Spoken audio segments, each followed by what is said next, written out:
Alhamdulillahirrahmanirrahim. Telah bergabung para narasumber kita hari. Mohon izin Prof untuk mengambil tempat di depan. Air putih hangat. Hari ini kita akan mendiskusikan atau bercerita lah saya kira ya tentang sejarah YIN SU dan UIN SU dari tahun 1 ya, di mana proses awal, kemudian bagaimana juga kini dan akan datang ya. Kita berharap banyak sekali mungkin cerita-cerita atau petua-petua ya untuk memajukan UIN ke depan ya. Di sini sudah bergabung alhamdulillah Profesor Dr. Muhammad Hatta, sehat Prof ya. Profesor Dr. Haidar Putra Daulay dan ada moderator kita yang ganteng Pak Dr. Khairuddin. Sebagaimana tradisi kita biasanya, sebelum kita diskusi, kita akan mintakan arahan ataupun pemantik dari Presiden Kopi Pahit, Pak Dr. Usiono. Mana Pak Presiden? Donald Trump. Ya, nah ini biasanya ada pantunnya nih. Kita mintakan kepada Pak Presiden, silakan. Langsung ya. Bismillahirrahmanirrahim. Assalamualaikum warahmatullahi wabarakatuh. Yang terhormat narasumber kita pada hari ini sudah berhadir, Prof. Haidar dan Prof. Hatta. Dan hari ini cukup cerah dan sedang menuju kemari ada Prof. Salim. Tinggal menunggu Januari Prof nanti cair. Karena tunjangannya belum cair, makanya jalannya agak lemas. Nanti kalau udah cair agak lebih tegap sedikit gitu. Ya. Dan kandidat profesor juga sudah hadir di mobil, mobilnya masih hidup tuh, Prof. Salam ya. Ada Prof. Jia, kemudian pengambilannya Jum 9 ya. Oke, baik.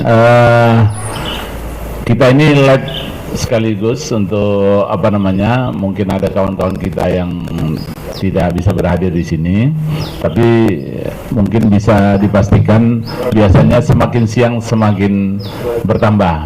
Kebetulan ini libur, mungkin masih banyak yang terdampak dari libur itu sehingga lupa mungkin jadwal hari ini. Tapi mudah-mudahan saya kira akan sedang kita posting foto para narasumber kita ini dan akan hadir di depan kita. Kita akan mendapatkan beberapa pencerahan dari pelaku sejarah lah kita sebut ya. Ada Prof. Hatta dan Prof. Haidar. Topik hari ini adalah YIN UIN dulu, kini dan akan datang, kira-kira gitu ya. Seperti apa mungkin tadi sudah digambarkan sedikit. Dulu sunyi macam gini ya. Waktu sekarang ini sunyi juga, mungkin akan datang sunyi juga gitu. Seperti apa gambarannya nanti akan lebih diulas oleh narasumber kita. Tapi sebelum itu mungkin karena beliau-beliau ini jarang-jarang udah purna bakti datang ke kampus, saya sedikit akan memberikan pantun ya. Ini buat Pak Hatta dulu. Naik becak ke Simpang Jati, beli rujak pakai emping Hatta. Bijak sungguh cara berbicara, ilmu berderet rendah hatinya. Ini nanti lama-lama pula yang diundang ke sana ini. Oke. Duduk santai minum kopi pahit, tapi udah manis tadi kok. Di UIN suasana tetap bersahaja. Muhammad Hatta bukan main manfaat, pemikir tajam, tapi lucunya juga ada. Lucunya juga ada ya. Ini untuk Pak Haidar, jalan-jalan ke Medan Kota sambil nyari oleh-oleh dari Melayu. Haidar Putra, guru kita semua, serius di podium, gokil di WA juga grupnya. Memang jarang-jarang beliau memberikan tanggapan di grup, tapi sekali memberikan tanggapan sesat semuanya. Oke. Kopi pahit makin terasa manis, saat beliau bicara tentang masa depan. Kalau ilmu bisa dijadikan bisnis, Haidar Putra jadi pemilik saham. Nah, dia kena banyak bukunya. Cuma tak dibagi beliau sama kita. Kalau dibagikan tinggal ke Kopi Pahit, kita bagilah sama peserta kan gitu ya. Nanti boleh dijemput ke rumahnya. Pantun terakhir adalah dulu. UIN dulu tempat kita berakar, sekarang berbuah, nanti pun berkembang. Terima kasih para pemikir yang sabar menyeduh ilmu dalam tawa yang panjang. Jadi diskusi ini Pak kita buat untuk mengayomi sekaligus membangun kembali tradisi akademik di kampus, karena semakin lama kelihatannya beberapa kampus, tidak kita saja tapi beberapa kampus agak lebih sunyi ya dengan diskusi-diskusi ilmiah, sehingga mungkin hari ke hari kami coba ini adalah diskusi yang ke-22. Sudah 22, dan salah satu yang kita bedah di sini minimal sebulan sekali ada tokoh UIN untuk memperkenalkan ke generasi berikutnya. Jadi termasuk dosen-dosen kita ini kan sudah semakin bertambah, ada yang muda dan dari berbagai universitas yang berbeda-beda. Jadi itu sebagai pengantar, mudah-mudahan kesempatan hari ini menjadi kesempatan yang baik buat kita semuanya, dan kami seluruh peserta diskusi mengucapkan ribuan terima kasih atas kesediaan Bapak narasumber kita, karena biasanya kalau di tempat lain Prof, narasumber itu dibayar. Di sini yang jadi narasumber yang bayar. Jadi siap-siap menjelang pulang nanti ada tagihan gitu ya.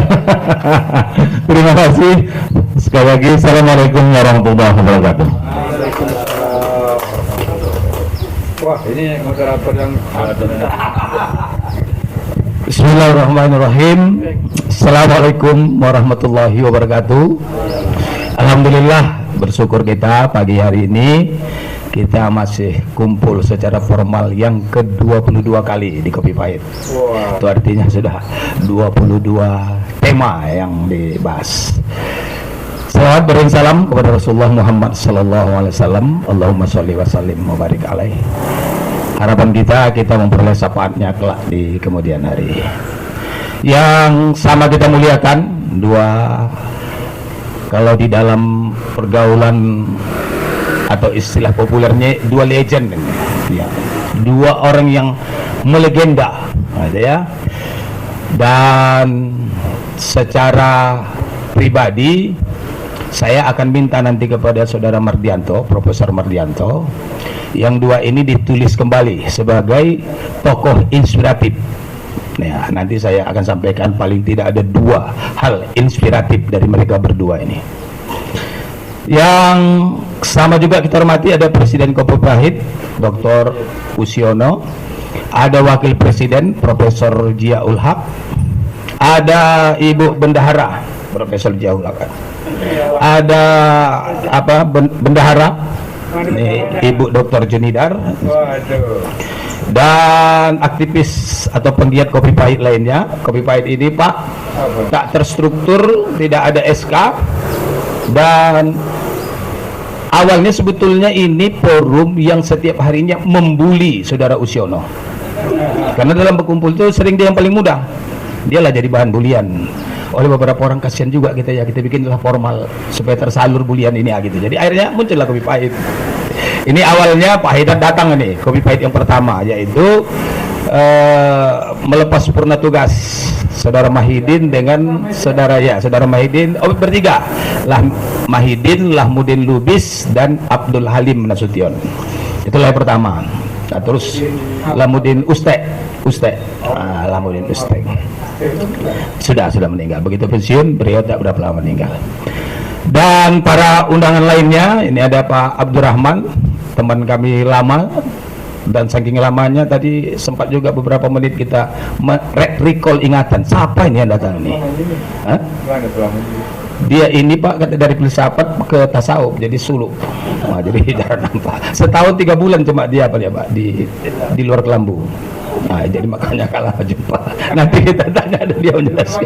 Iya, di kelambu. Maksudnya kelambu itu pikirannya, tidak mesti fisiknya. Wah, itu.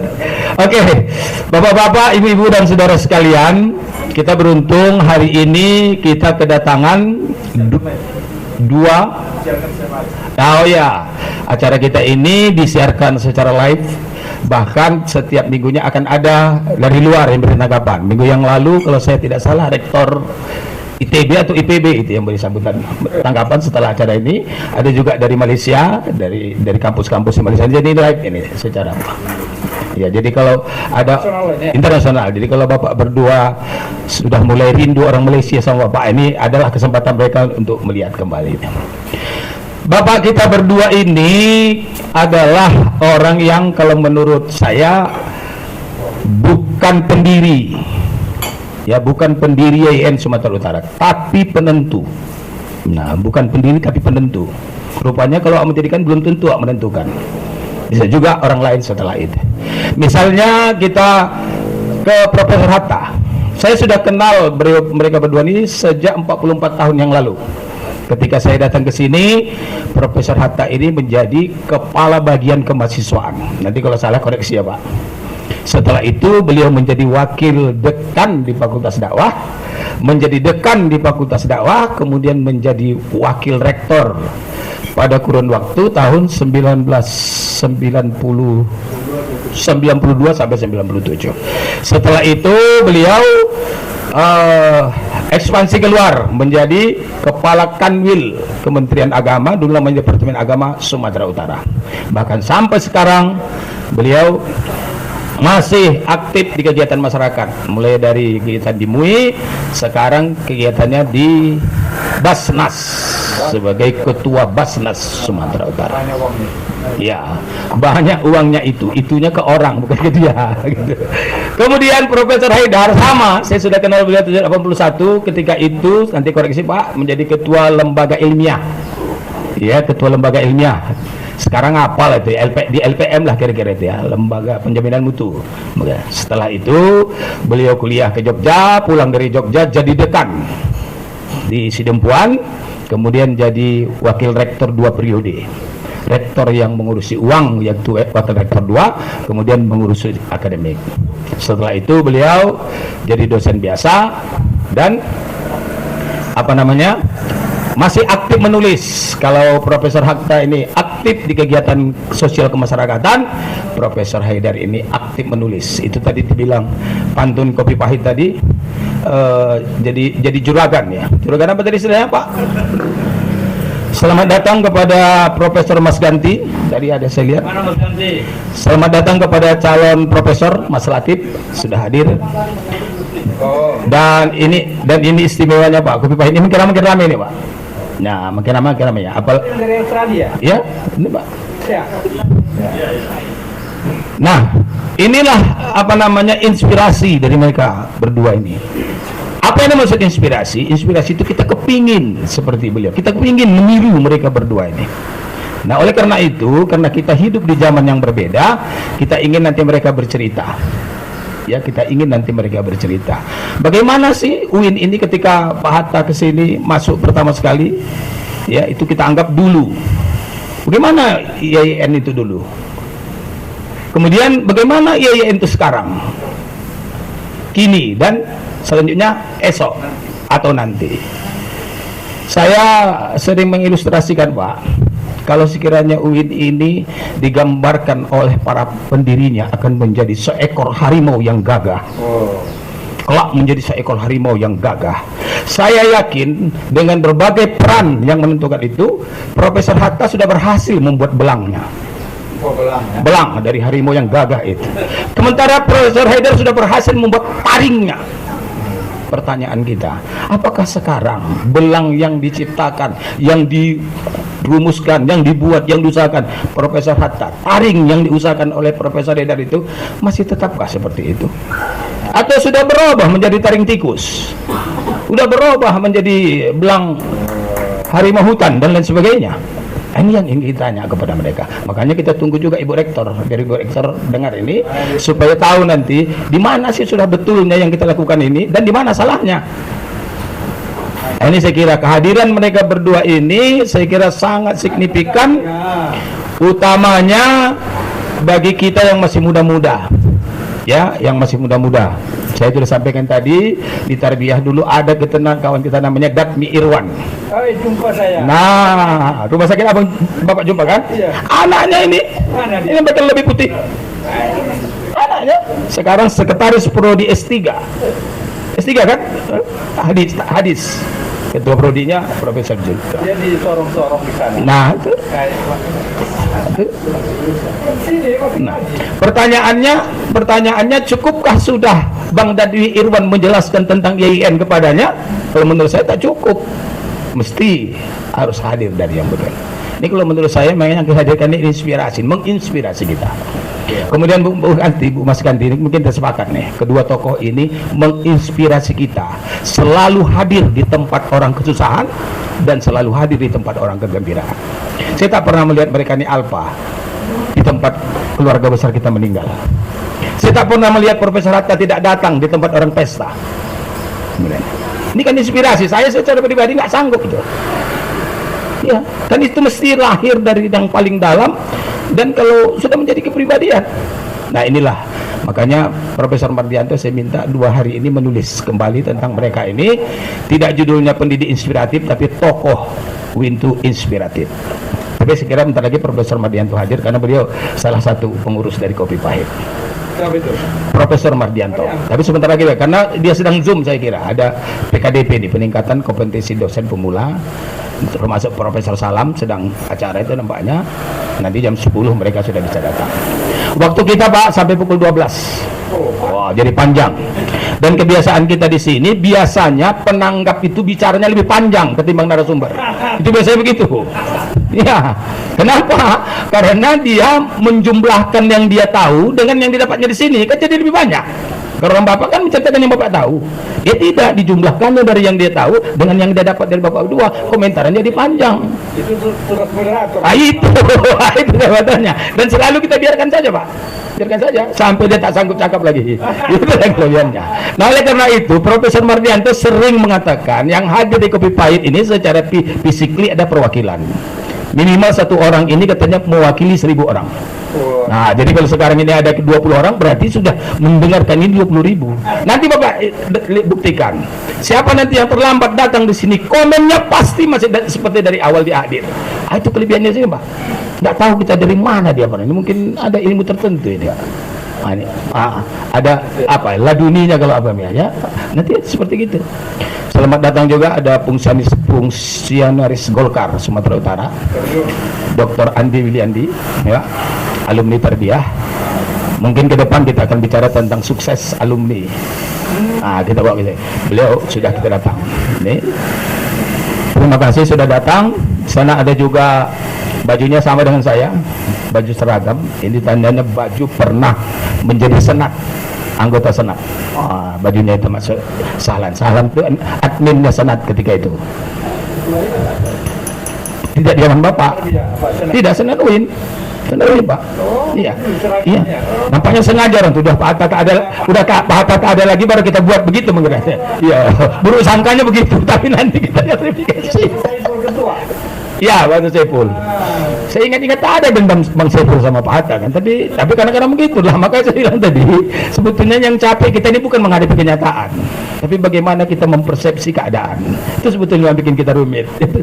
Jadi saya kira pengantar dari saya cukup. Target kita adalah kedua tokoh ini menginformasikan kepada kita gimana sih YIN itu dulu, bagaimana sih kini, dan bagaimana kira-kira kita bayangkan nanti. Kita harapkan segera Ibu Rektor akan datang ke sini atau mungkin nanti WR1 dan bapak-bapak yang lain. Ini saya kira selesai nanti jam 10 akan banyak. Nah, siapa duluan di antara mereka yang kita suruh bicara? Ini pun harus ada dasar pikirnya, tidak bisa sembarangan. Kalau biasanya kan kita, kau duluan, kayak orang bawa tahtim tahlil di wiridan. Ini tidak. Setelah saya telusuri di daftar hidup, ternyata rupanya Pak Hatta duluan jadi wakil rektor. ya kan? Jangan, karena nanti kalau Pak Haidar menceritakan yang bukan di zamannya Pak Hatta, kok begitu? Tapi kalau Pak Hatta menceritakan Pak Haidar jadi malu. Oh begitu rupanya. Iya, jadi kita minta Pak Hatta dulu bercerita. Ya silakan Pak, mau panjang mau pendek, yang penting Bapak harus bayangkan kami jadi tahu dulu itu kayak mana, sekarang kami tahu sedang kami lakukan ini sedang apa, dan Bapak beritahu kepada kami harapan Bapak ke depan itu apa. Kalau harapan Bapak ini tutup, sepakat kita tutup, kalau nggak ada gunanya itu apa, ya kan? Tapi kalau Bapak masih punya harapan, nanti kalaupun rektor tidak datang, kami titipkan melalui rekomendasi Kopi Pahit kepada orang tua kami berdua. Saya mohon maaf kalau ini agak kelancangan cakapnya, tapi ini adalah petanda bahwa saya akrab, mengakrabkan diri dengan mereka. Soal mereka tak akrab dengan saya, urusan dia itu, ya kan? Pokoknya saya kepada Prof. Hatta dengan segala hormat kami persilakan. Terima kasih. Bismillahirrahmanirrahim. Assalamualaikum warahmatullahi wabarakatuh. Alhamdulillahirabbil alamin. Wa bihi nasta'in ala umuri dunya waddin. Wassalatu wassalamu ala asyrofil mursalin wa ala alihi washabihi ajmain. Presiden Kopi Pahit Dr. Musyono beserta dengan kru, moderator kita ananda saya Khairuddin Tambusai, yang dari dulu sampai sekarang nggak berubah tuh modelnya. Dia dulu sempat juga kuliah sama saya, dan dengan kawan-kawannya dulu kalau saya lagi pergi-pergi jaga rumah saya orangnya. Yang saya hormati sahabat saya, tapi senior saya juga. Beliau ini lebih tua beberapa bulan dari saya, hampir setahun, dan alhamdulillah sama-sama sebagai purna bakti di UIN Sumatera Utara.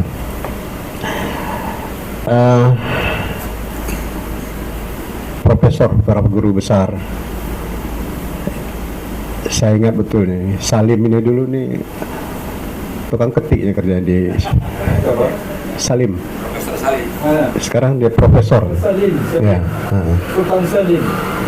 Dia dulu orang yang sangat bersahaja, dan saya bangga beliau bisa pada waktu siapa kita jumpa tuh, ada yang meninggal, udah pensiun saya. Ini seharusnya sudah Joharis ya, seharusnya sudah, tapi gara-gara turun guru besar saya bertambahlah usia pensiun saya kan. Saya bangga betul bahwa beliau bisa bangkit di tengah-tengah keberadaannya. Begitu juga dengan yang lain, Profesor Mas Ganti juga pernah satu kelas dengan saya, cuman dia menghadap papan tulis, saya membelakangi.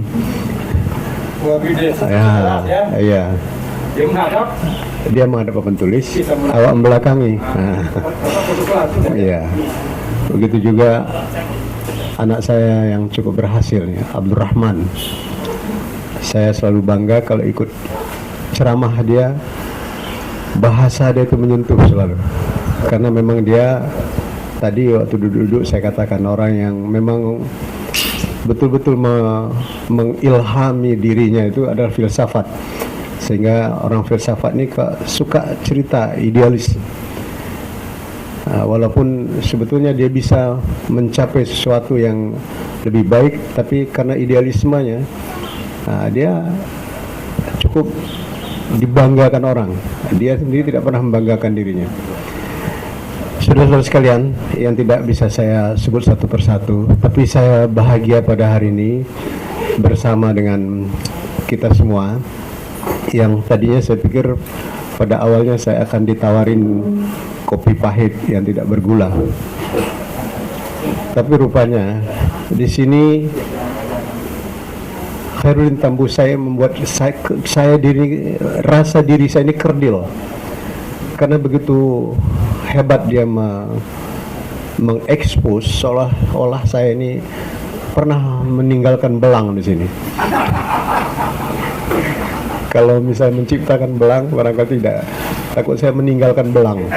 Nah, saya masuk ke IAIN, jajaran IAIN Sumatera Utara itu pada tahun 1978.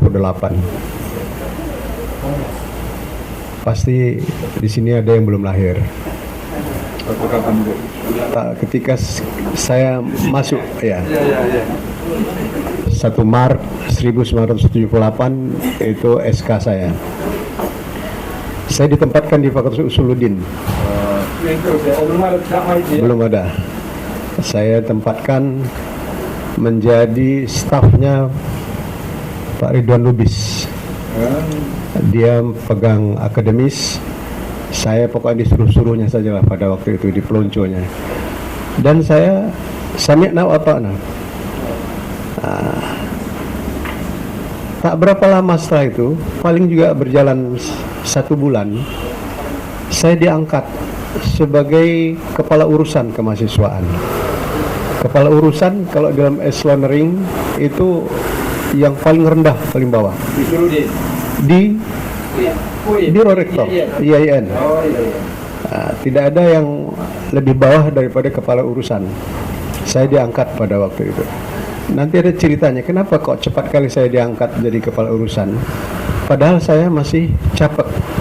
Belum lagi penuh ya? Belum penuh. Pertama, disebabkan oleh karena pada waktu itu personalia yang ada di IAIN itu masih sedikit sekali, sehingga akhirnya tenaga edukatif merangkap administratif. Nah, itulah yang kami alami semua, termasuk nanti Prof. Haidar juga akan merasakan itu. Rangkap jabatan itu terjadi pada diri kami ini. Hampir semua dosen-dosen pada itu memiliki jabatan rangkap karena ketiadaan orang. Nah, yang kedua, ini saya ketahui setelah saya menjadi wakil rektor. Pada waktu itu yang membuat SK saya itu Pak Dr. Hades Haji Hasan Basri Hasibuan. Dia tuh dulu namanya istilahnya Sekjam, Sekretaris Al-Jamiah. Dia pula lah yang menugaskan saya pada waktu itu sebagai kepala urusan. Rektornya pada waktu itu Pak Ismail Sulaiman. Karena saya sudah atasan kira-kira pada waktu itu dari Sekjam, saya wakil rektor 2. Saya tanya, Pak Hasan, saya bilang, apalah pertimbangan kalian pada waktu itu mengangkat saya, padahal saya masih capek. Kok saya diangkat jadi KUR, walaupun eselon yang paling bawah sekali. Gini, Pak Atta, mohon maaf ya katanya.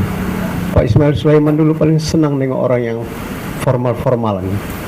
Ditengoknya, Pak Hatta waktu itu setiap hari pakai baju safari dan pakai peci, karena memang perintah dia tuh kalau tidak pakai safari mesti pakai dasi, pakai baju biasa, pakai dasi. Peci tetap. Saya paling malas pakai dasi. Terus terang, baju saya cuma 2. Itulah yang saya pakai 1 hari ini. Besok begitu sampai pulang ke rumah saya cuci. Kadang-kadang tak sempat digosok lagi, saya letakkan di bawah bantal saya. Tapi nampaknya barangkali mungkin di mata Pak Ismail Sulaiman saya necis. Padahal 2 biji itulah baju saya cuman. Nah, saya diangkat karena katanya saya tuh berpakaian rapi. Nah, itu katanya.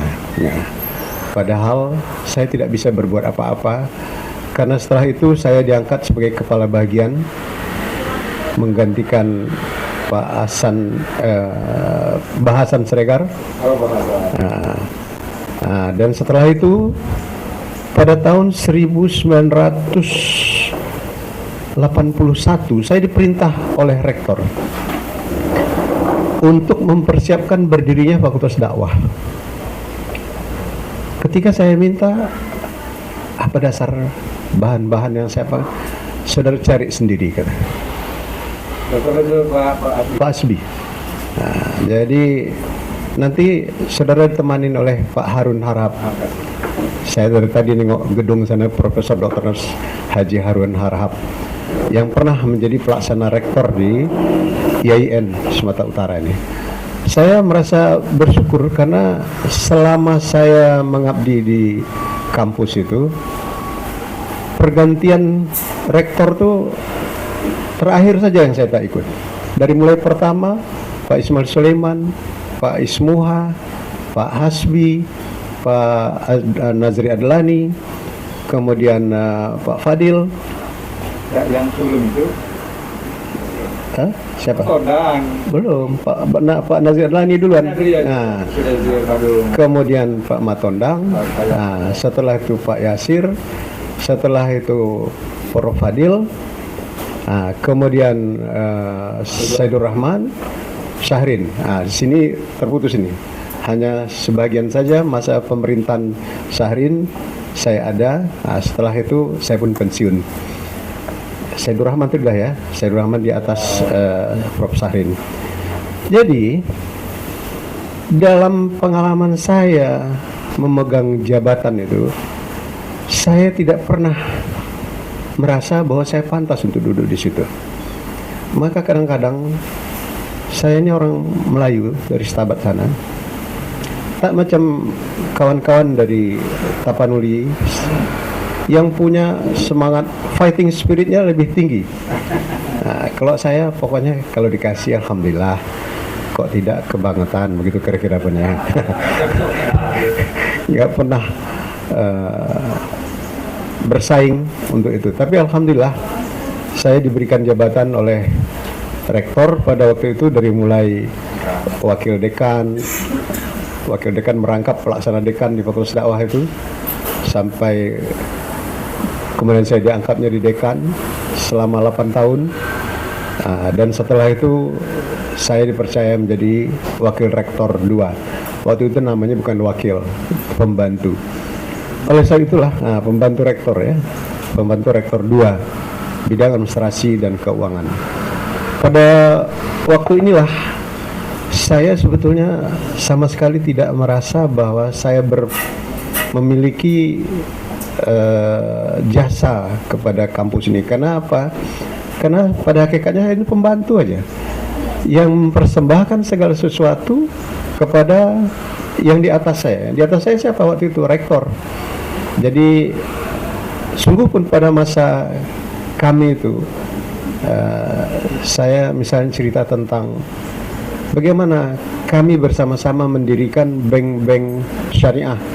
Dan yang mulai pertama sekali di Medan ini adalah Bank Muamalat. Hampir setiap hari pembicaraan kami pada waktu itu adalah bagaimana membangun ekonomi syariah. Karena pada waktu itu Pak Amir sangat aktif nih, menggalakkan ekonomi syariah ini sebagai ikon di IAIN Sumatera Utara.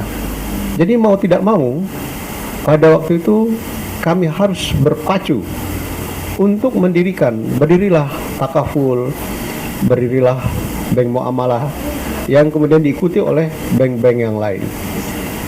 Dan di sana saya sekali lagi saya katakan hanya sebagai pembantu rektor yang pada waktu itu saya mencurahkan perhatian saya secara penuh dalam membangun fakultas saya, Fakultas Dakwah.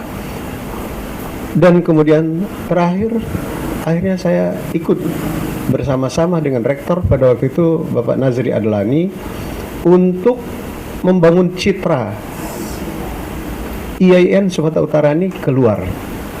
Saya ingat betul bagaimana pesan beliau tuh ketika saya diutusnya kemana-mana saja. Dia bilang selalu, ingat Pak Hatta, begitu saya suruh ke sana kemari itu, tugas Anda itu bukan hanya untuk menghadiri itu, tapi mengembangkan kampus kita ini sehingga dikenal orang. Oleh sebab itu, maka buatlah jejaring. Jadi begitu saya berada di sebuah seminar misalnya, saya berusaha mengenali orang-orang tertentu yang ada di situ untuk kemudian tidak malu-malu saya mengatakan saya dari IAIN Sumatera Utara dan kapan kita bisa ketemu lagi. Nah, ini kita bangun. Sehingga alhamdulillah, kalau tadi istilah Saudara Khairuddin, kalau kami itu memang pada masanya seperti itu, kami itu memperkenalkan kampus kita ini kemana-mana. Bahkan sampai saya beserta dengan Profesor Yasir, Profesor Ridwan Lubis pada waktu itu diutus ke Malaysia, ke Universitas Islam Internasional, dan kemudian kami juga diutus ke Thailand, Songkla, dan di sana kita memperkenalkan apa itu IAIN. Pada umumnya mereka tuh anggap sepele dengan institut itu, karena kalau di Malaysia institut itu tingkatannya tuh kira-kira tidak sekolah lanjutan, tapi tak juga perguruan tinggi. Jadi agak ada anggap rendah. Mereka tuh di university. Tapi saya pada waktu itu sebagai wakil rektor, mereka hormat kepada saya karena dianggap pembantu rektor itu timbalan. Nah, jadi kalau di hotel pada waktu itu saya di kelas saya eksekutif, Pak Ridwan sama Pak Yasir dia di kelas standar. Yang anehnya ada cerita sedikit tuh waktu di Hatnyai ya. Jadi saya ini karena eksekutif di lantai tertentu dan kemudian mereka berdua tuh di bawah berdua-dua. Malam-malam jam 11 ada orang yang gedor pintu. Nah, dan terkejutnya saya begitu saya buka, cewek memeluk saya. Saya kaget luar biasa. Saya bilang, saya minta tolong atau Anda pergi? Nah, saya terus terang rasanya keluar keringat dingin, ketakutan saya. Akhirnya saya bilang sama beliau-beliau itu, saya pindah ke kamar kalian. Saya takut sendiri di sini. Akhirnya saya pindah ke kamar mereka itu, bertigalah kami. Nah, ada lagi pengalaman. Saya ini tahu diri saya mendengkur. Saya bilang sama Pak Yasir, saya mendengkur, minta maaf ya nanti ya. Saya membaca-baca dulu, maksud saya supaya mereka itulah tidur duluan, supaya tak dengar dengkur saya. Tapi ternyata rupanya orang itu lebih kuat dari saya. Akhirnya saya pula tak bisa tidur. Belaga balak, kata Khairuddin. Nah, ini pengalaman saya yang paling mengesankan pada waktu saya menjabat. Dari mulai yang saya katakan tadi tingkat bawah itu, senior-senior saya itu sangat membimbing, memperhatikan saya, sehingga saya merasa tidak asing. Seperti salah satu contoh begini, pada suatu event saya ketua panitia, sementara waktu itu rektor itu di bawah saya pelaksananya. Saya waktu itu bikin amprah honor. Saya merasa karena saya yang berperan, honor saya itu lebih tinggi daripada rektor. Nah, jadi jumpalah saya dengan Pak Farur Razi. Farur Razi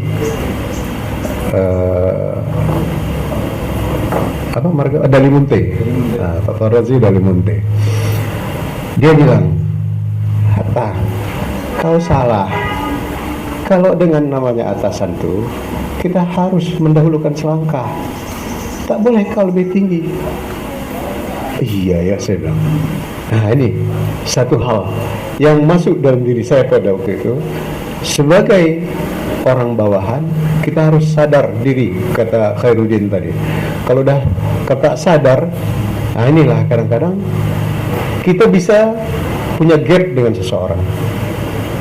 Pada waktu itu modal Pak Farur Razi, Pak Gus Salim itu Ya kebetulan kami sama-sama dari HMI. Tidak saja karena rasa kesatuan yang dibangun oleh organisasi, tapi juga dia memiliki sifat itu. Bagaimana membimbing kami pada waktu itu supaya kita bisa betul-betul bersaing dengan sehat. Jadi dalam berbagai kegiatan, termasuk misal pemilihan rektor, waktu itu one man one vote, ya kan? Nah, sangat ditentukan oleh kita itu. Saya bertanya kepada mereka dan mereka memberikan alasan-alasan yang logis. Nah, sehingga kemudian kita tidak menyesal dengan pilihan kita. Dan mereka yang kita pilih itu juga sangat amanah untuk mengembangkan kampus ini dengan sebaik-baiknya. Saya merasa bahwa pengalaman saya selama saya menjabat di kampus, itulah yang saya bawa menjadi pejabat Kakanwil. Saya sebagaimana dikatakan tadi pernah 2001 sampai 2004 memegang amanah yang pada awalnya saya tidak mau ini, tapi karena mereka datang dari pentolan-pentolan dari Kanwil ini mengatakan bahwa ini harus orang luar yang masuk. Kalau kami sudah tidak sanggup mengatasi keadaan di Kanwil itu. Begitu kira-kira gambaran pada waktu itu. Lantas orang-orang ini yang datangnya juga lah menggerogoti saya pada waktu saya sudah berada di sebagai Kakanwil. Rupanya memang tidak semua lapangan-lapangan di berbagai wilayah itu bisa kita masuki. Jadi ketika kita keluar dari dunia akademis ini, saya merasa seolah saya masuk ke rimba belantara. Rimba belantara ini di sini tahu lah, Wak, ada kambing, ada pelando, ada harimau, dan berbagai macam yang setiap saat itu mengancam kita. Jadi saya rasakan pada waktu itu seolah saya ini salah kaprah. Selama 3 tahun lebih sedikit saya menjadi Kakanwil itu, yang saya hadapi non teknis semata. Tapi alhamdulillah pengalaman-pengalaman saya selama saya menjabat di kampus ini, itu saya coba untuk terapkan di sana. Salah satu di antara yang saya terapkan itu dalam hidup saya sampai sekarang ini memang masalah disiplin. Kebetulan waktu saya menjadi wakil rektor 2 itu dalam bidang administrasi, rektor pada waktu itu hampir menyerahkan sepenuhnya kepada saya. Bagaimana kebijakan-kebijakan tentang administrasi? Saya beri contoh misalnya, kenaikan gaji berkala itu hak pegawai. Setiap 2 tahun naik gaji berkala. Tapi yang terjadi pada waktu itu, waktu saya masuk, saya masih melihat bagaimana beratnya kerja orang ini untuk mau naik pangkat ya, gaji berkala. Naik, maksudnya saya gaji berkala itu gaji yang naik, tidak otomatis. Bahkan dia harus mengeluarkan uang. Nah, uang-uang ipit-ipit lah. Ini saya tanamkan kepada staf-staf saya bahwa ini adalah penghormatan. Kenaikan gaji, kenaikan pangkat itu adalah kehormatan. Oleh sebab itu maka kita robah sistemnya. Kita tidak boleh menyerahkan kepada mereka, tetapi kita yang berusaha untuk itu. Dan kemudian pada waktu itu saya juga membuat disiplin tentang mereka-mereka yang tidak naik pangkat akademisnya, tidak naik pangkat, saya buat semacam ancaman. Kalau Anda tidak naik pangkat akademisnya, maka Anda akan saya turunkan menjadi tenaga administrasi. Ini saya jalankan terus, saya ikuti laporan dari kepala bagian kepegawaian, siapa-siapa saja yang harus naik pangkat. Kalau tidak, saya kasih surat. Saya bilang, Anda boleh pilih mau jadi pegawai administrasi atau terus edukatif. Yang ini nih, sebagian orang senang, tapi yang namanya disiplin, inilah yang juga membuat kadang-kadang ini hambatan saya. Saya datang ke kantor itu pasti lebih awal daripada jam kerja. Kemudian pulang juga begitu. Setelah pulang orang semua, Saya baru pulang, dan kemudian paling tidak senang saya nengok ketidakrapian. Kantor saya itu mesti rapi, mesti bersih. Nah, ini sekali lagi saya katakan, tidak semua orang suka dengan hal seperti ini. Nah, walaupun diantaranya kadang-kadang ketika saya ketemu dengan mahasiswa saya, ada dia menjadi pejabat pada suatu ketika di daerah Labuan Batu sana. Jadi begitu jumpa, saya tanya, kau siapa? Saya bilang, Pak, saya ini mahasiswa Bapak tahun sekian. Saya ingat betul sama Bapak, ketika saya pakai baju keluar, Bapak panggil saya, Bapak suruh saya masukkan baju ke dalam supaya rapi. Masya Allah, saya bilang, minta maaflah saya kalau saya mengganggu. Tidak Pak, kata. Sampai sekarang saya ingin rapi hidup saya. Nah, lebih parah lagi nih pada waktu udah tua-tua nih. Jadi pada suatu ketika saya transit di Kuala Lumpur, tiba-tiba ada seorang manggil saya dari kejauhan, Prof, Assalamualaikum. Ya, siapa pula nih di Kuala Lumpur memanggil saya Prof? Saya mahasiswa Prof, S3. Sekarang saya dekan di satu tempat disebutkan. Masya Allah, saya bilang. Ya? Tidak, dia dekan di Raniri, di Fakultas Dakwah. Jadi waktu itu, ya maaf ya, saya tidak ingat. Iya, saya yang ingat Prof, karena Prof pernah ngusir saya dari dalam kelas katanya, karena terlambat. Oh iya, saya paling nggak suka mahasiswa terlambat masuk kelas saya. Sampai sekarang, saya ya terbawa terus dalam diri saya ini, disiplin tuh harus nomor satu dalam kehidupan kita. Kalau kita mau maju, kita harus disiplin. Sekali lagi bahwa disiplin itu akan membawa kita ke suatu nuansa yang tersendiri, yang menurut saya cukup baik. Tapi kita akan berhadapan dengan kadang-kadang naluri manusia yang tidak semuanya suka itu. Nah, tidak semuanya suka dengan masa itu. Tapi saya berpendapat bahwa itu harus saya lakukan. Kenapa? Saya dididik ketika saya mahasiswa. Saya dulu BA saya itu dari Raniri. Dekannya itu adalah Profesor Ali Hashmi. Saya ketua senat mahasiswa. Saya dilatih betul-betul berdisiplin. Begitu katanya, kau nanti memimpin rapat di senat itu pukul kapan diundang, setelah itu tutup pintu, jangan kasih orang masuk. Saya karena senang sekali dengan Profesor Ali Hashmi, seorang pernah gubernur dan orang yang luar biasa menurut saya, tapi sangat bersahaja, sangat bersahaja.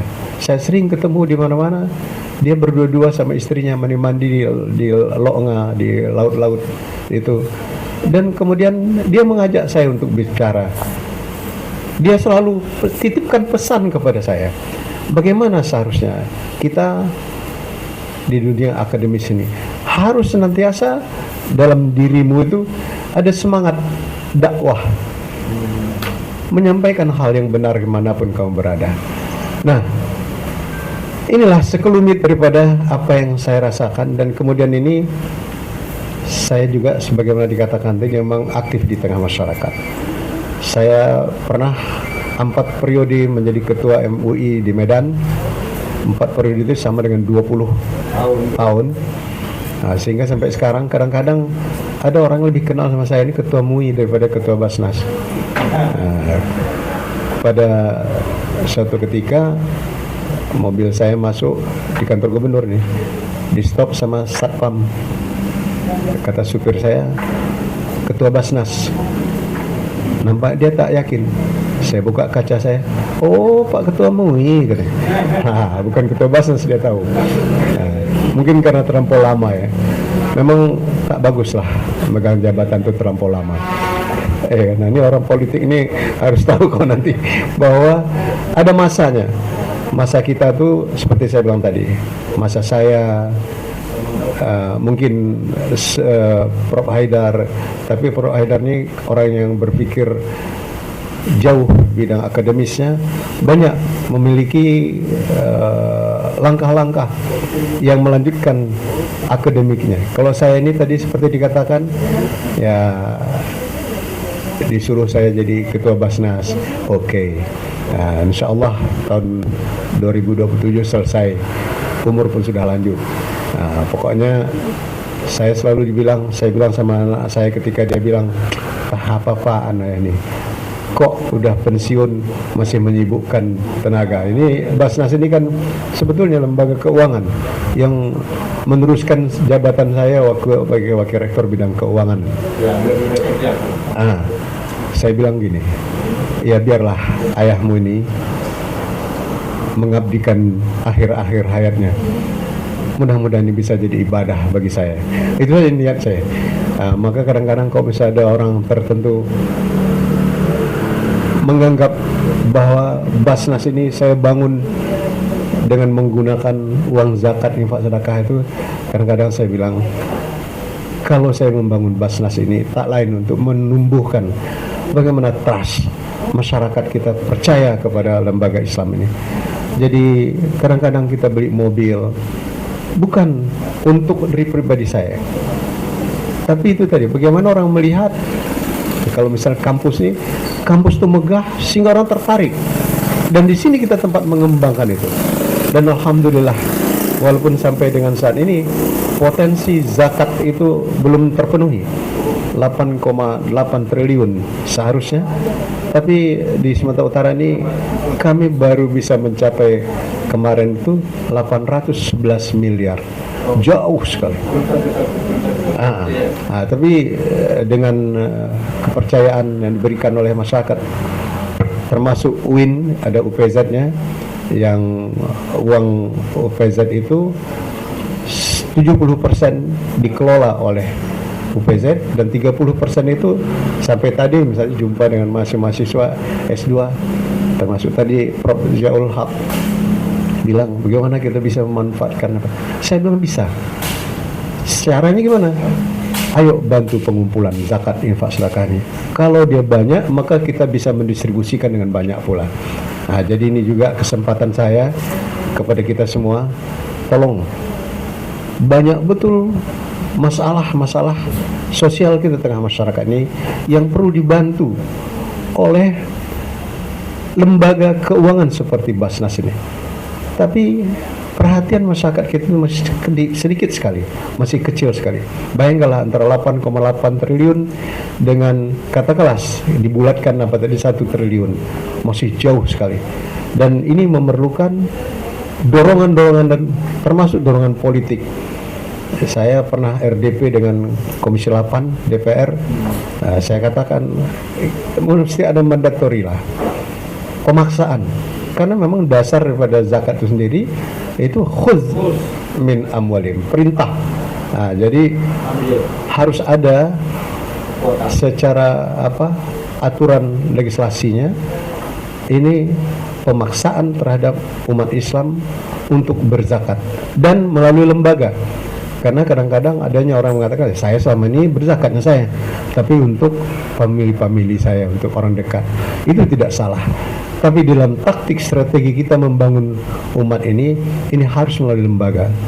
Seperti lembaga yang saya pimpin sekarang, dan juga ada LAS namanya, Lembaga Amil Zakat. Hanya dengan inilah insya Allah kita akan dapat bangkit. Ini siapa nih? Profesor Habibi Sregar. Inilah barangkali yang bisa saya ceritakan. Tak runut, karena memang saya merasa kerdil pada kesempatannya.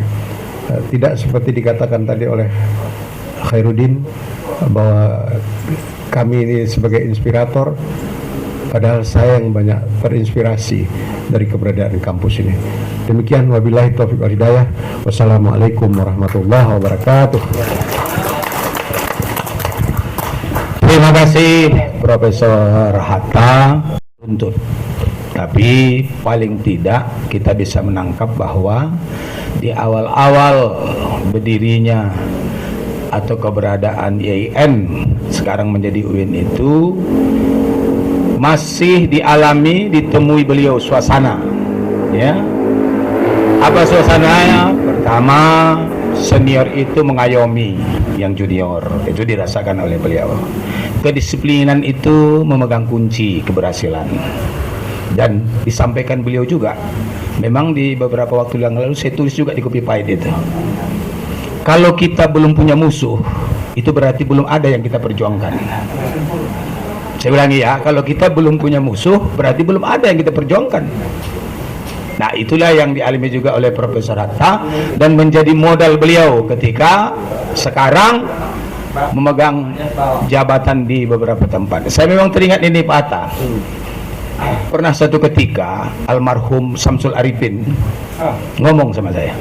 Ya, gubernur. Waktu itu dia jadi gubernur. Tembus saya sini kau dulu. Apa tuan saya bilang, Pak Hatta tu hebat, kau pandai berkawan katanya. Jadi Pak Hatta tu hebat, kau pandai berkawan. Itu. Jadi katanya Pak Hatta tu adalah tokoh atau sosok yang pandai berteman. Cuman pandai ini maksudnya itu nggak tahu saya, tapi yang kita lihat ya seperti sekarang ini. Itu pernyataan dari almarhum Samsul Arifin ketika waktu itu. Terima kasih Pak Hatta. Saya yakin kita yang hadir di sini seperti yang saya katakan dari awal, makin lama kita makin banyak Pak. Nah, begitu. Jadi bukan seperti sholat taraweh. Sholat taraweh itu kan makin lama makin sedikit. Kopi pahit itu makin lama makin lama. Ditutup nanti Pak makin rame nih. Nah, mau nanya apa tadi gitu Pak. Gitu. Jadi memang ini luar biasa ini. Dan ini memang menunjukkan kepribadian presidennya. Makanya makanya banyak orang benci sama dia. Iya. Karena nggak biasa, bukan nggak baik, nggak biasa. Kenapa? Karena kelebihannya sekaligus menunjukkan kelemahan orang lain, bukan karena dia salah. Jadi untuk Pak Usiono itu dibenci bukan karena salah, tapi kelebihannya sekaligus menunjukkan kelemahan orang lain. Itulah Pak Usiono, Presiden Kopi Pahit. Ya, gimana Pak? Kelebihan hybrid bisa menyimpulkan. Ya, saya kira Pak Haidar juga sudah menangkap apa yang disampaikan oleh Pak Hatta. Kita yakin karena mereka ini walaupun sama-sama guru besar, tapi perspektif, pengalaman dan bidang ilmunya berbeda, sehingga memperkaya pengetahuan dan pengalaman kita yang hadir di sini. Waktu dan tempat kita persilakan kepada Pak Haidar. Silakan Pak.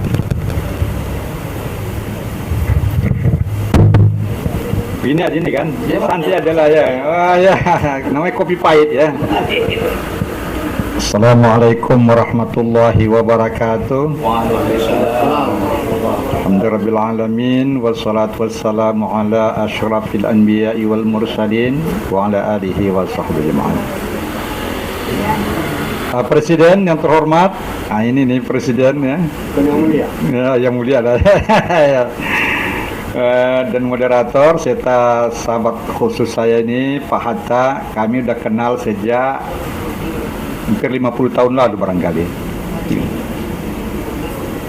Pak Hatta ini hampir sama dengan saya dari dosen nih, 78 ya Pak Hatta ya.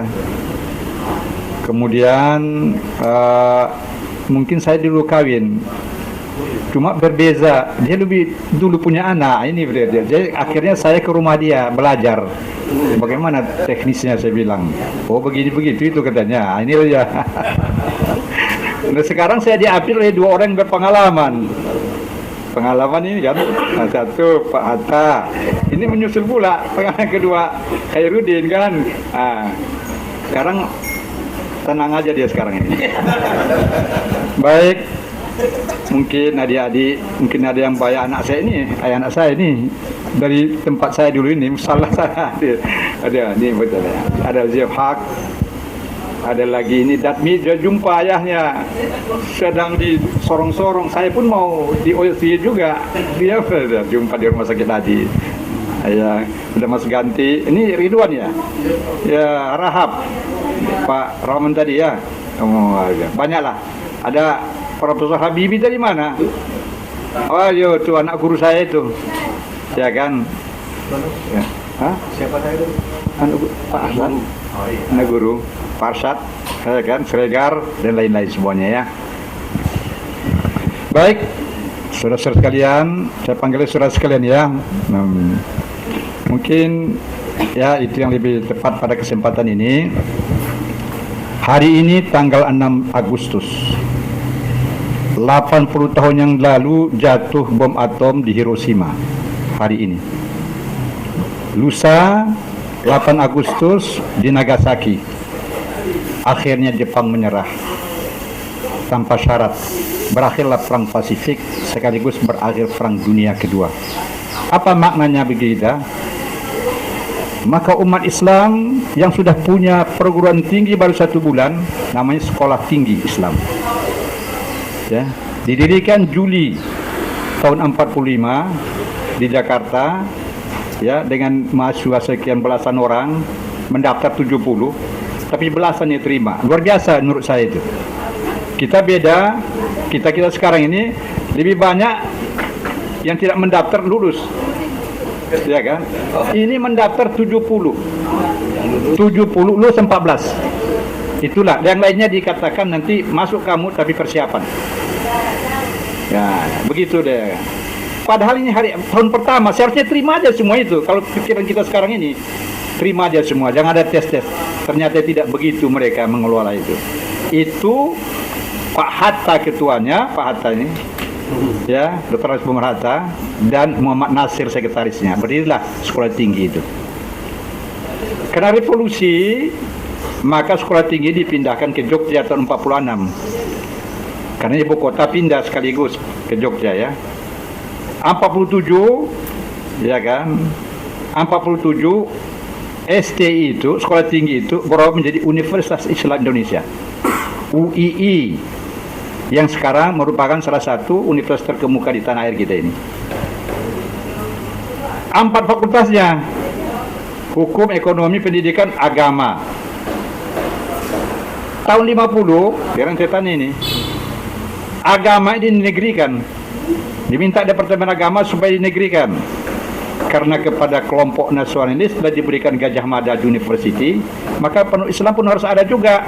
Inilah, dibuatlah sebuah lembaga pendidikan tinggi Islam, ya, yang berpusat di Yogyakarta. Disebut namanya PETAIN, Pendidikan Tinggi Agama Islam Negeri. Tetap ada kata negerinya itu, ya. Nah, PETAIN ini yang akan menjadi IAIN nanti setelah gabung ADIA di Jakarta, duanya digabung jadi IAIN tahun 60. Nah, itu perhatiannya. 10 tahun PETAIN ini berdiri, dirasakan kurang mengakomodir. PETAIN itu kan sama dengan sekolah tinggi itu. Ya, sekolah tinggi lah kita ada jurusan qada, ada jurusan tarbiyah, ada jurusan ini, ada. Maka ingin dibuat institut.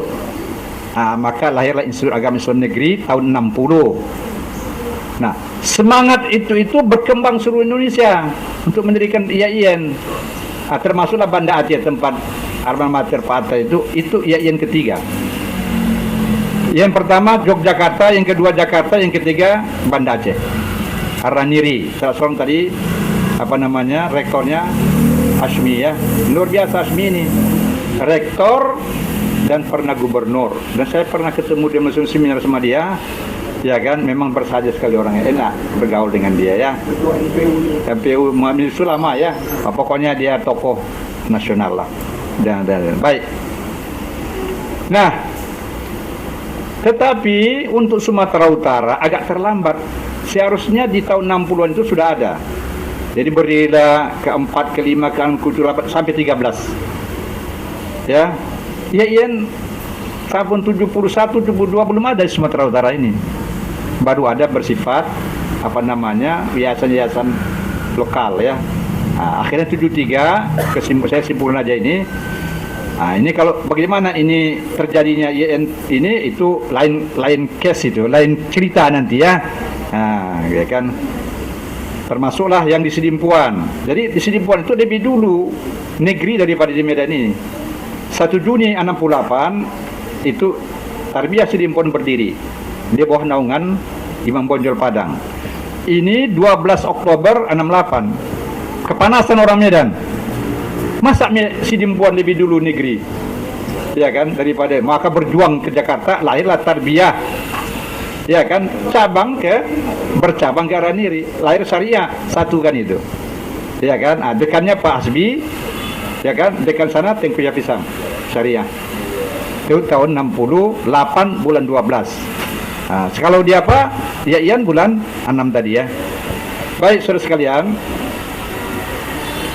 Nah, setelah IAIN ini berjumlah 14, ini termasuklah tadi udah banyak cerita Pak Atta bagaimana IAIN di zaman itu ya. Nah, jadi itulah zaman lampau. Dulu, itulah dia dulu. Jadi dari STI, UII, Petain, ya kan, kemudian IAIN. Nah, IAIN ini akhirnya dikembangkan lagi, bukan dikembangkan karena IAIN itu buka cabang-cabang di kota-kota di luar Indo. Ya kan, ada di Ambon, kalau di bagian timur sana ada di Manado ya. Nah, kalau kita ini ada di Sidimpuan, ya kan, ada di, kalau di Jakarta ada di Pontianak, macam-macam. Oleh Malik Fajar berpikir, ini lebih baik diotonomkan ini. Maka lahirlah Stein. 97 lahir Stein. Saya ikut bersama membidani pertama Stein itu 67. Se-Indonesia 33 Stein. Pada waktu itu saya sudah dipindahkan kemari. Maka pelanjut Stein itu di Sidimpuan Pak Jafar, Profesor Jafar Siddiq. Sampailah sekarang itu jadi IAIN, jadi kemudian jadi universitas. Nah, terus kita teruskan tadi. Nah, tahun 70-an itu berdiri 14 IAIN. Termasuk salah satu di antaranya Medan. Di Medan ini. Medan ini ada 2 fakultasnya, di Sidimpuan ada 2 fakultas, maka digabung dua-duanya menjadi Institut Agama Islam Negeri Sumatera Utara. Untuk supaya di pusat ini ada 3 fakultas, maka usul itu ditarik. Usul itu ditarik. Inilah di bawah pimpinan guru saya yang mulia, yaitu Arsyad Siregar. Ya kan? Ini Habibie anaknya, ini satu lagi siapa ya? Krishna. Ya kan? Pindahlah Usuluddin kemari. 3 lah di sini. Tadi Pak Atta masuk, dakwah belum ada. Ya, dari Usuluddin. Ya kan, itu tadi ya. Nah, Sidimpuan tetap tinggal. Itulah tarbiyah di Sidimpuan. Nah, itulah berkembang memang jadi UIN sekarang. Tarbiyah Sidimpuan itu. Baik. Itu masa lampau kita. Ya kan, masa lampau. Nah, jadi kita sudah menempuh jalan yang kita sebut tadi IAIN, berdiri penuh di Sumatera Utara ini pada tahun 73. Nah, tahun 90-an mulai ada keinginan untuk mendirikan Universitas Islam Negeri UIN, supaya IAIN ini diuniversitaskan. Itu datang dari Pak Menteri Agama Tarmizi Tahir dan Pak Harun sebagai dekan Pasca di Jakarta. Bergulir ini, pendek cerita, itu ditangkap Tirul Azumardi sebagai seorang pemikir di Jakarta, pemikir muda pada masa itu. Ya, apalagi didukung oleh suasana pada masa itu, Malik Fajar menjadi Menteri Pendidikan. Malik Fajar siapa itu? Alumni Tarbiyah Malang. 2 dia, pernah jadi Menteri Agama, pernah menjadi Menteri Pendidikan. Jadi saya pikir termasuk di antaranya dukungan. Akhirnya dirobahlah, konversilah ini. Ya, IAIN Jakarta, Syarif Hidayatullah menjadi UIN Jakarta. Tahun 2002. Itu maka keinginan bagi tempat datang lagi. Lahirlah yang kedua, UIN kedua Yogyakarta. Ketiga kalau tidak silap saya Pekanbaru. Ini Sumatera Pekanbaru. Ya, itu belakangan itu IAIN. Ini UIN. Kalau ketiga IAIN itu ya. Ini UIN. Jadi UIN itu pertama Jakarta, kedua Jogja. Kalau tidak silap saya ini mana yang lebih dulu ini, Malang atau Pekanbaru? Mungkin Pekanbaru saya kira, baru Malang, baru Makassar. Jadi 5. Nah, pada waktu itu saya WR1. WR itu gelar sekarang, itu PR. Ini gara-gara Khairuddin ini. Gara-gara Khairuddin maka berubah ini. Bagaimana ceritanya? Waktu itu diumumkan di koran-koran bahwa IAIN akan membuka pembantu rektor. Kami milih pembantu rektor. Jadi pembantu Khairuddin bilang, Pak, saya merubah lah. Jangan saya pembantu Bapak lagi. Saya mau menjadi pembantu rektor. Nah, inilah makamlah. Pembantu rektor lah saya. Ini kan. Ya, apa kata Pak Herin? Kau udah profesor rupanya? Enggak, saya biasalah seperti Bapak tahu lah saya siapa saya. Jangan kau coba-coba. Itu harus profesor. Oh begitunya kan. Maka terdengar ini kabar di Jakarta, dirubah lah jadi WR. Wakil, jangan lagi PR. Konotasinya Tak tepat. Pembantu rektor itu dianggap gara-gara kayak itu juga ini. rumah tangga. Baik, itu jok saja itu ya. Baik, saudara sekalian, akhirnya kita sampai ke IAIN. Dan sampailah kita kepada UIN yang sudah 5. Nah, 2004, 2001 yang menjadi rektor kita itu Pak Yasir. Nah, kita harap dia datang tadi ke sini bersama-sama dengan kita. Kemudian kami adakan rapat. Saya bikin konsep lah waktu itu sebagai WR1, sebagai PR1. 2004 atau 2005 kami rapat di Prestagi memutuskan kita mesti jadi UIN. Habis, titik. Kita UIN. Keputusan kita di pertemuan raker Prestagi itu kita mesti jadi UIN. Itu kalau tidak silap saya sekitar 2003 atau 2004. Ya. Lalu kemudian ada edaran dari Menteri Basuni, Maftu Basuni. Apa edarannya? Untuk sekarang UIN cukup 5 aja dulu. Kita evaluasi nanti. Terkandaslah kita, stoplah itu sampai berakhirnya masa kepemimpinan Yasir yang pertama, kemudian melanjut kedua dan seterusnya. Ya kan, saya pun sudah tidak lagi di struktural ya. 2005 tidak struktural lagi ya. Terus sekalian, inilah dia. Nah, sekarang kita sudah UIN. 2016 atau 2015 tidak salah saya, mulai dibuka keran-keran ini kembali, mulai buka. Maka masuklah kita menjadi UIN. Di waktu itu ada berapa sekalian gitu, termasuk Banda Aceh, ada 9 atau berapa yang bertambah itu. Medan, Semarang, Surabaya, satu angkatan kita itu dengan itu semua. Bertambahlah UIN ini kira 17 jadi jumlah. Kemudian perlebar lagi. Sekarang sudah 29 UIN se-Indonesia. Baik, inilah masa dulu sekarang. Bagaimana masa depan? Ini kan bicara kita masa depan ya. Bagaimana kita ke depan? Nah, menurut saya ada 3 hal. Nah, inilah, ya kan? Apa yang 3 hal itu?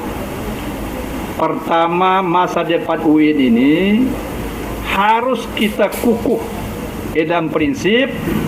Kalau madrasah itu disebut dalam PP 30, PP 30 tahun 2000, tahun 1902, tahun 90 apa itu? Sekolah berciri khas agama Islam. Itu madrasah aja. Madrasah itu disebut peristilahannya sekolah berciri khas agama Islam. Ya. Tidak salah kalau kita mengatakan tadi ada PP-nya ini, kita saja ijtihad kita. Apa salah kita katakan UIN adalah universitas berciri khas Islam. Universitas berciri khas agama Islam. Di sini kita buat apa ciri khasnya? Pertama harus kental religiusitas. Ini kita minta. Bagaimana menghidupkan religiusitas? Mungkin Pak Rahman nanti bisa ceramah dia kan. Ya kan? Bagaimana menghidupkan religiusitas di sini? Jangan pula tertangkap nanti ada mahasiswa IM puasa tidak puasa, kan itu macam-macam ya. Kalau azan masuk masjid semua. Tidak bisa 2 ronde. Tidak bisa 3 ronde. Kayak seperti di Inggris saya lihat di situ. Ronde pertama Jumat jam sekian, ya kan? Nah, kedua jam sekian. Begitu karena masjid terbatas, orang sholat banyak. Apa salahnya seperti itu kalau sekiranya ya. Maksud saya, religiusitas mesti ditanamkan. Inilah perlu. Bagaimana ini, kemana kita salurkan ini hasrat kita ini Pak Tambuse? Pimpinan kita tidak datang kan itu. Kalau kita datang tadi Pak WR1 lah, WR1. Karena kalau rektor banyak kali kerjaan ya. Ya, ini ada. Itu bagaimana menggagasnya itu? Kalau menurut saya harus ada di bawah satu manajemen. Ini manajemen ini kalau tidak bisa di statuta, kita bikin manajemen non formal, non struktural. Urusannya memang urusan agama. Bagaimana agama ini dijadikan sebuah inti hal yang penting, inti pokok. Baik itu praktek maupun ilmunya. Jadi betul nanti tercipta apa yang kita inginkan itu, yaitu adalah manusia-manusia yang memiliki kapabilitas agamanya kuat dan pengamalannya agamanya kuat. Jadi kalau orang-orang saintis di sini, orang komputer, orang FKM, orang ini, ya kan, dia mengamalkan agama dengan baik dan juga memiliki dasar-dasar pengetahuan agama sehingga ya dia berbeza. Itu namanya kata Pak Khairuddin itu. Berbeda ulum usul dengan UIN. Nampak jelas bedanya. Itu bagaimana kita? Walaupun perannya sama. Komputer di sana, komputer di sini, FKM di sana, tapi ada beza. Selama 5 tahun kita didik di sini. Apa itu? Bagaimana menciptakan itu? Saya belum tergambarkan itu sebetulnya kalau nggak kita buat satu konsep untuk itu. Habibie bisalah membuat konsep itu. Nanti kasihkan kepada mereka yang berwenang itu. Ya kan? Jangan biarkan aja begitu. Akhirnya sama juga, apa bedanya? Kalau begitu untuk apa UIN ini diadakan? Baiklah kita jadi USU saja. Jadi kita jadi UNIMED saja. Kita kan mau jadi UIN itu karena ada perbedaan. Ada kita sesuatu yang bisa dilihat. Ini bedanya ya. Bukan sekedar jilbab. Kalau jilbab di mana-mana berjilbab orang sekarang, kecuali zaman kami dulu mahasiswa 70-an tidak ada orang berjilbab. Jadi mahasiswa itu tahun 70-an masih tahu mahasiswa VIN. Selendangnya jatuh, nggak ada, jatuh. Itu katanya dulu tahun 70-an. Ya kan? Sekarang sudah agak mantap. Jadi kalau ini karena ya usul lebih banyak lagi, UNIMED lebih banyak lagi. Kita harus ada satu sibrah, hanya kata orang ya. Kata orang pendakwah sibrah, ada cerupan tersendiri. Itu bagaimana menciptakannya itu? Kalau saya dimulai dari ada strukturalnya, supaya ada mengurusinya ini, manajemennya. Manajemen itu bisa formal. Formal itu bisa statuta. Kalau statuta tidak terima, ya kan, tidak terima, tidak mau karena ini tidak soal-soal universal kata orang ya, tidak ilmiah mungkin kata orang. Tapi kalau saya harus diperjuangkan statutanya. Ada lembaganya ini. Mungkin setara dengan WR barangkali. Ya. Gitu ya. Mengurusi ini bukan kecil, ini bukan enteng. Mulai dari bagaimana membuat orang beragama dengan baik. Ya, ilmunya baik. Jadi ada studi-studi Islam intensif di sini. Studi Islam intensif. Ya kan, praktek keagamaan. Itu yang saya sebut tadi. Sesuaikan roster itu dengan jam. Jam 12 azan 12.30 umpamanya, jam 12 orang sudah tidak ada kuliah lagi. Ya kan, bersiap untuk sholat zuhur. Itu kira-kira gambaran khayalan saya ini. Kalau tidak kita akan sama. Untuk apa kita sama dengan sana, ya kan? Kalau tidak berbeda, untuk apa UIN? Apa gunanya UIN itu? Kalau hanya sekedar nama saja UIN tapi tidak ada realisasi. Coba adik-adik pikirkan, anak-anak pikirkan bagaimana ini? Kemana kita teroboskan ini? Coba buat konsep. Habibie ini pakar konseptor ini. Bagaimana membentuk religiositas atau seminarkan, buat bagaimana membangun religiositas di kampus UIN. Atau itu kopi pahit kita nanti. Siapa yang membangun? Bagaimana membangun religiositas? Mulai dari ilmunya, ya kan, mulai dari praktek, tentu ke prakteknya, ya kan. Aja setiap orang-orang UIN itu nanti akan bisa. Jadi tidak heran kita kalau seorang tamatan FKM naik khutbah, bisa imam, ya kan. Bisa syukur bisa suruh sajadah seperti Ananda saya ini. Ini imam saya suruh sajadah ini setiap Jumat dulu. Ya kan. Ya kalau suruh sajadah dialah. kami anggarkan. Ya, begitulah kira-kira maksud saya ya. Paham itu kira-kira ya. Cuma bangunlah, Mas Ganti buatlah konsep itu. Ini pun konseptor ini. Kan ya, bagaimana membangun. Jadi kita tunduk aja lah. Mas Ganti, Habibie, satu lagi Ziaul Haq. Minggu depan membangun religiositas di kampus UIN ya. Dan mohon supaya hadir rektor. Kalau udah pun rektor, Pak ya rektor. WR lah, WR ya. WR. Akmal ya. Akmal. Satu ya. Ya kan, saya kira tidak panjang-panjang ini. Udah hampir juga lah, 20 menit ya. Sekarang sedikit lagi, saya mau lagi ya kan. Yang kedua, jadi kita punya ciri khas ini ya. Kemana kita hadap masa depan kita? Kalau tidak itu kita terbuai, dia harus modernisasi, globalisasi, terbuai anak-anak kita ini. Terbuai, kita pun terbuai juga kan. Kalau kita tidak bikin tadi seperti itu. Nah, minggu depan atau Rabu depan saya tawarkan supaya ada 3 tokoh yang akan tampil bagaimana membangun religiositas di kampus UIN. Gak cocok presiden? Coba, setuju presiden tuh. Kalaupun tidak minggu depan, minggu kapan begitu ya. Tapi curah dia dijadwalkan lah. Yang kedua, menurut saya ilmu akademik kita ini jangan kurang. Kuantitas jangan kurang dan kualitas jangan kurang dari. Tetangga kita kan sudah UNEMED. Apa yang mereka ajarkan di sana kita ajarkan di sini. FKM dia sama dengan FKM gitu. Komputer dia, sains teknologi mereka di sana sama. Ya kan? Itu.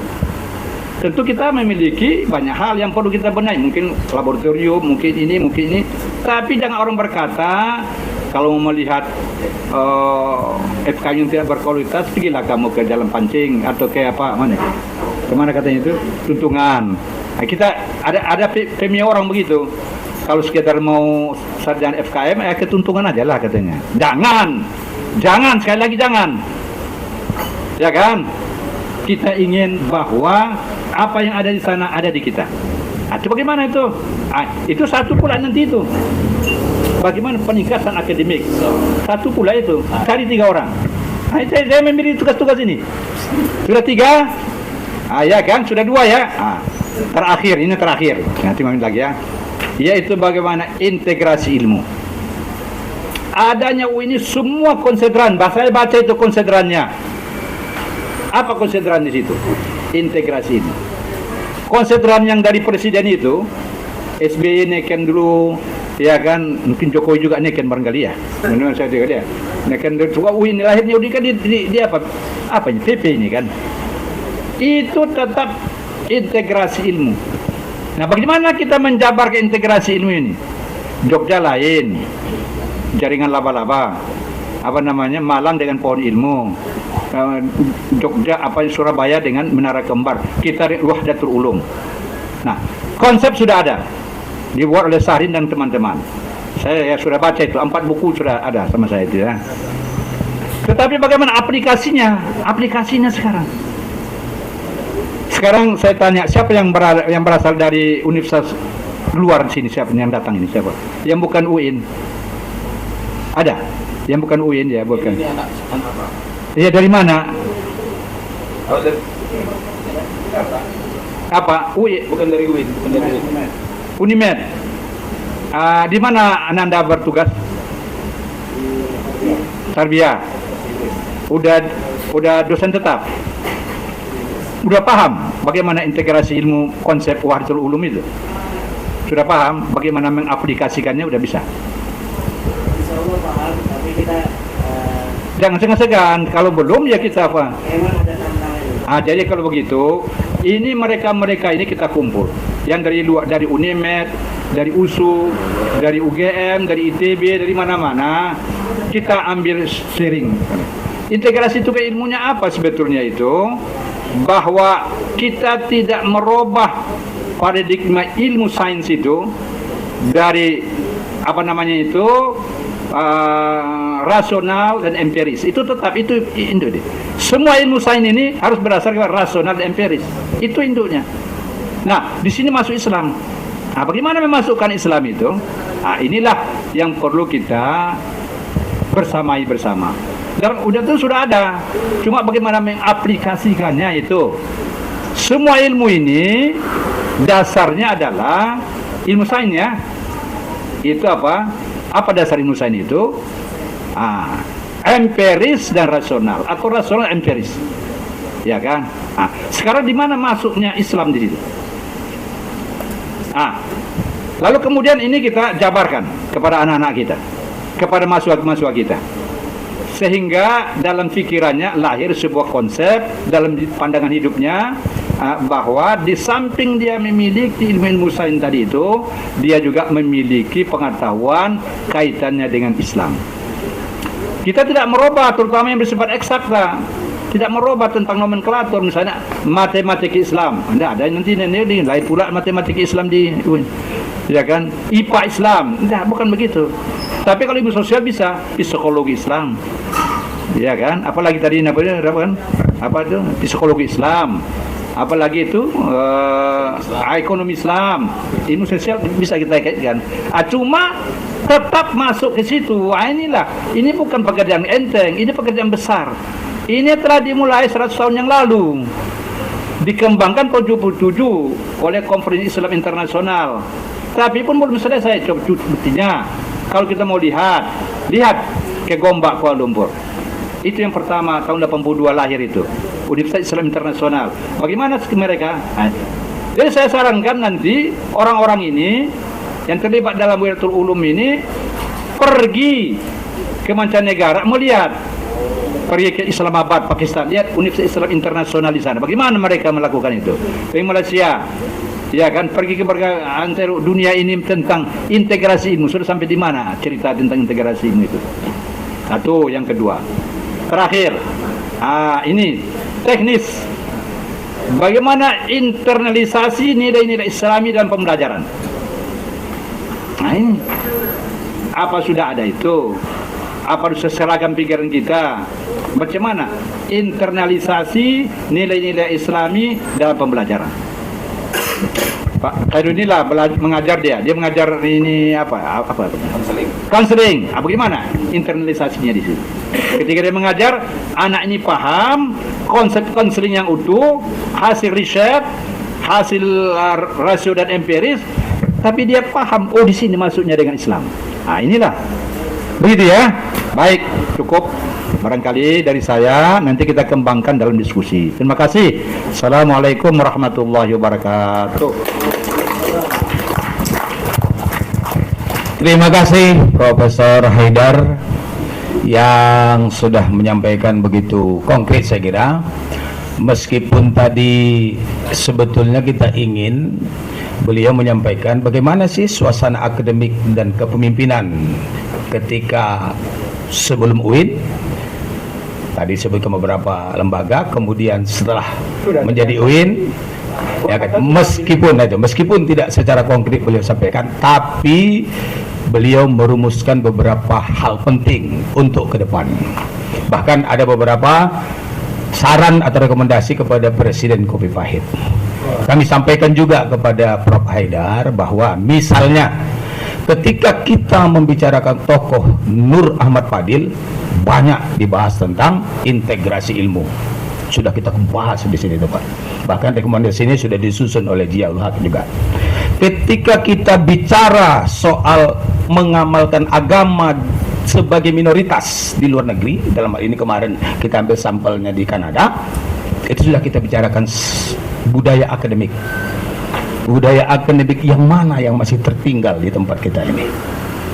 Bahkan yang ketiga dari Bapak sampaikan tadi, internalisasi itu sebetulnya sudah ada kita di Wahdatul Ulum, saya kira itu yang menjadi wadahnya di sini. Cuman seperti kata Pak Yasir, kelemahan kita di IAIN ketika waktu itu, saya ingat beliau sampaikan itu katanya kalau sudah berganti pimpinannya seperti bumi hangus, yang dulu hangus bikin yang baru lagi, seolah-olah yang lama tuh tidak ada gunanya dan tak berarti. Nah itu yang membuat kita terpaksa macam di SPBU, kembali dari nol ya Pak, padahal sudah banyak yang kita lihat. Itu menurut Pak Yasir itu.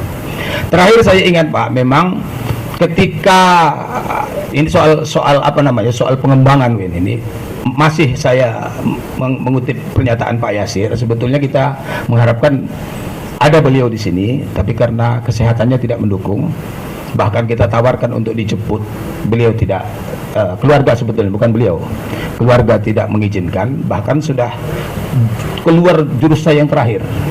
Saya katakan, kami garansi kalau Bapak hadir ke sana tambah sehat. Tapi betul juga ibu itu memang tempat kalian sehat, begitu pulang tambah sakitnya kedah, betul juga berarti. Kenapa? Karena rupanya isinya kelelahan kan itu. Jadi dapat kita melihat. Beliau katakan begini, ketika mau dibuat prodi ekonomi Islam di Fakultas Syariah ketika itu heboh ini. Siapa itu tenaganya itu? Beliau katakan kita nggak belum ada tenaganya itu yang mungkin diciptakan ahli ekonomi Islam itu. Oleh karena itu kita ambil konsep ekonomi umum itu, kita minta yang menjadi dosennya yang ahli Islam supaya dia bisa menyampaikan itu bernuansa Islam, sama seperti bimbingan konseling ketika saya dirikan tahun 2004 banyak yang protes. Mau kemana ditaruh ini? Siapa ahlinya itu? Saya ikut aja pendapat Pak Yasir. Kata Pak Yasir, untuk menciptakan ahlinya itulah kita bikin prodi ini, bukan kita yang ahlinya. Di samping itu ajarkanlah kepada mereka bagaimana konseling Islami, bagaimana hadis tentang konseling, hadis tentang ekonomi, tafsir tentang ekonomi. Alumninya itulah yang menjadi ahlinya. Itulah sekarang membuat kita jadi bergembang gini. Persoalannya adalah seperti tadi, termasuk dikatakan Pak Haidar, teman-teman kita ini yang dari luar. Pengertian di luar itu tidak berlatar belakang pendidikan formal keagamaan. Kalau tadi siapa namanya Pak Jia, anak Bang dan